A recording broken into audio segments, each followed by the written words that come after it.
A Newport Richey mom says an off-duty Pinellas County deputy saved her 9 and 11-year-old sons. The two nearly drowned. A rip current pulled them out into the Gulf. 10 Tampa Bay's Megan Myers shares how this rescue is going to lead to a lifelong friendship now. Well, what are you doing today? A bond. We don't know yet. Staying home. All right. We're just happy to still be alive. Like no other. I'm glad that God put you into my life, bud.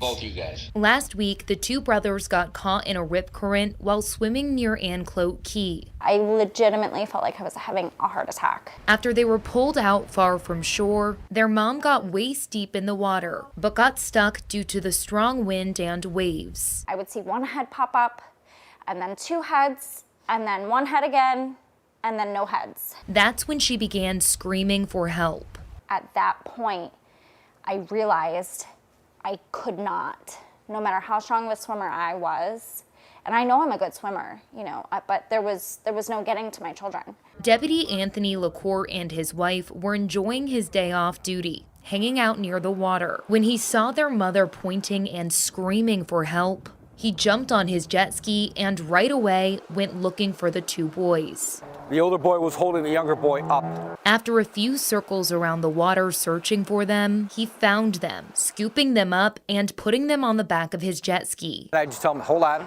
to go back to their mother. LaCour is known as a hard-working deputy to many and a great father of two. But to Michael and Eli, he's earned himself quite the title. How would you describe him? Coolest man on earth. They credit him for saving their life that day, making this bond Boys, love you guys. Be good, Love all right? you too, bye. unbreakable. All right, now, bye-bye. Megan Myers, 10 Tampa Bay. Wow. Yeah.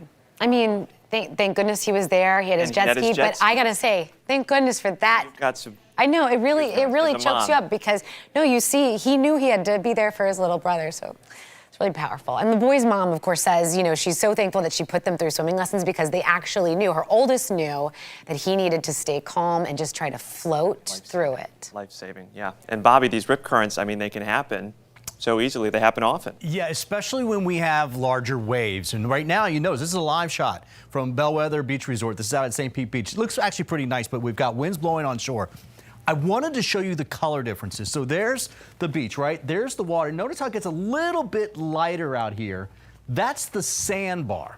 And what happens is waves, either from wind like we got now or from even a distant hurricane, throw water over that sandbar and it gets trapped. And then it has to go back out, right? But now it's not in the form of a wave, it's down here. So then it finds these areas. If you notice, look at the colors, a little bit different right in there. That's a lower spot in the sandbar, and these can change, they can move. And bottom line is that would be one of the spots that I would expect. In fact, it looked like we may have had a little one out there earlier this afternoon. Can you spot the rip current here? It's hard to see.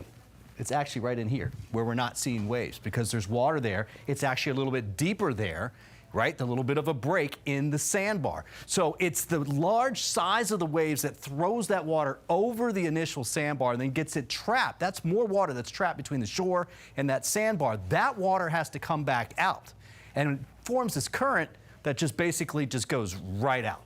Right? That's what you cannot swim against. Even the best swimmers can't. If you get caught in that, you just float right on out because what will happen is eventually it'll come out and it'll just kind of float around and almost bring you back closer to shore at certain times. But you just need to not panic and swim and basically just tread water. Let it float you out there.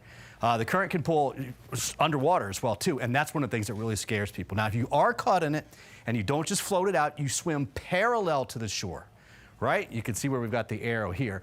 That way you swim out of the current, the rip current, and then you can swim back to shore. But you cannot swim against that current back to shore, so don't even try to do that.